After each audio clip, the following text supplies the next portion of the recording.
अयोध्यापति महाराज दशरथ के दरबार में यथोचित आसन पर गुरु वशिष्ठ, मंत्रीगण और दरबारी गण बैठे थे। अयोध्या नरेश ने गुरु वशिष्ठ से कहा, हे गुरुदेव, जीवन तो क्षणभंगुर है और मैं वृद्धावस्था की ओर अग्रसर होते जा रहा हूं। राम, भरत, लक्ष्मण और शत्रुघ्न चारों ही राजकुमार अब वयस्क भी हो चुके हैं। मेरी इच्छा है कि इस शरीर को त्यागने के पहले राजकुमारों का विवाह देख लूं। अतः आपसे निवेदन है कि इन राजकुमारों के लिए योग्य कन्याओं की खोज करवाएं। महाराज दशरथ की बात पूरी होते ही द्वारपाल ने ऋषि विश्वामित्र के आगमन की सूचना दी। स्वयं राजा दशरथ ने द्वार तक जाकर विश्वामित्र की अभ्यर्थना की और आदरपूर्वक उन्हें दरबार के अंदर ले आए तथा गुरु वशिष्ठ के पास ही आसन देकर उनका यथोचित सत्कार किया। कुशल क्षेम पूछने के पश्चात राजा दशरथ ने विनम्र वाणी में ऋषि विश्वामित्र से कहा, हे मुनिश्रेष्ठ, आपके दर्शन से मैं कृतार्थ हुआ तथा आपके चरणों की पवित्र धूलि से यह राज दरबार और संपूर्ण अयोध्यापुरी धन्य हो गई। अब कृपा करके आप अपने आने का प्रयोजन बताइए। किसी भी प्रकार की आपकी सेवा करके मैं स्वयं को अत्यंत भाग्यशाली समझूंगा। राजा के विनयपूर्ण वचनों को सुनकर मुनि विश्वामित्र बोले, हे राजन, आपने अपने कुल की मर्यादा के अनुरूप ही वचन कहे हैं। इक्ष्वाकु वंश के राजाओं की श्रद्धा भक्ति गौ, ब्राह्मण और ऋषि मुनियों के प्रति सदैव ही रही है। मैं आपके पास एक विशेष प्रयोजन से आया हूं। समझिए कि कुछ मांगने के लिए आया हूं। यदि आप मुझे वांछित वस्तु देने का वचन दें तो मैं अपनी मांग आपके सामने प्रस्तुत करूं। आपके वचन न देने की दशा में मैं बिना कुछ मांगे ही वापस लौट जाऊंगा। महाराज दशरथ ने कहा, हे ब्रह्मर्षि, आप निसंकोच अपनी मांग रखें। संपूर्ण विश्व जानता है कि रघुकुल के राजाओं का वचन ही उनकी प्रतिज्ञा होती है। आप मांग तो मैं अपना शीश काट कर भी आपके चरणों में रख सकता हूं। उनके इन वचनों से आश्वस्त ऋषि विश्वामित्र बोले, राजन, मैं अपने आश्रम में एक यज्ञ कर रहा हूं। इस यज्ञ के पूर्णाहुति के समय मारीच और सुबाहु नाम के दो राक्षस आकर रक्त, मांस आदि अपवित्र वस्तुएं यज्ञ वेदी में फेंक देते हैं। इस प्रकार यज्ञ पूर्ण नहीं हो पाता। ऐसा वे अनेक बार कर चुके हैं। मैं उन्हें अपने तेज से श्राप देकर नष्ट भी नहीं कर सकता, क्योंकि यज्ञ करते समय क्रोध करना वर्जित है। मैं जानता हूं कि आप मर्यादा का पालन करने वाले ऋषि मुनियों के हितैषी एवं प्रजावत्सल राजा हैं।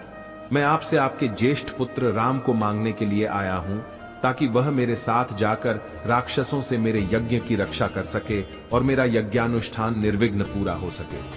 मुझे पता है कि राम आसानी के साथ उन दोनों का संहार कर सकते हैं। अतः केवल 10 दिनों के लिए राम को मुझे दे दीजिए। कार्य पूर्ण होते ही मैं उन्हें सकुशल आपके पास वापस पहुंचा दूंगा। विश्वामित्र की बात सुनकर राजा दशरथ को अत्यंत विषाद हुआ। ऐसा लगने लगा कि अभी वे मूर्छित हो जाएंगे।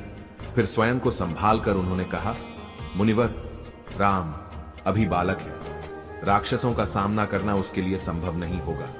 आपके यज्ञ की रक्षा करने के लिए मैं स्वयं ही जाने को तैयार हूं। विश्वामित्र बोले, राजन, आप तनिक भी संदेह न करें कि राम उनका सामना नहीं कर सकते।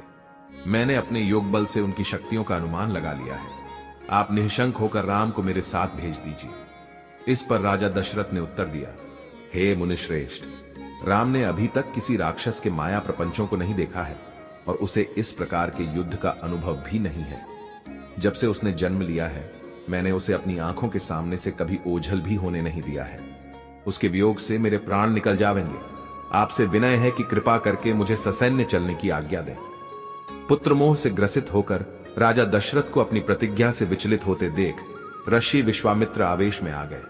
उन्होंने कहा, राजन, मैं नहीं जानता था कि रघुकुल में अब प्रतिज्ञा पालन करने की परंपरा समाप्त हो गई है। यदि जानता होता तो मैं कदापि नहीं आता।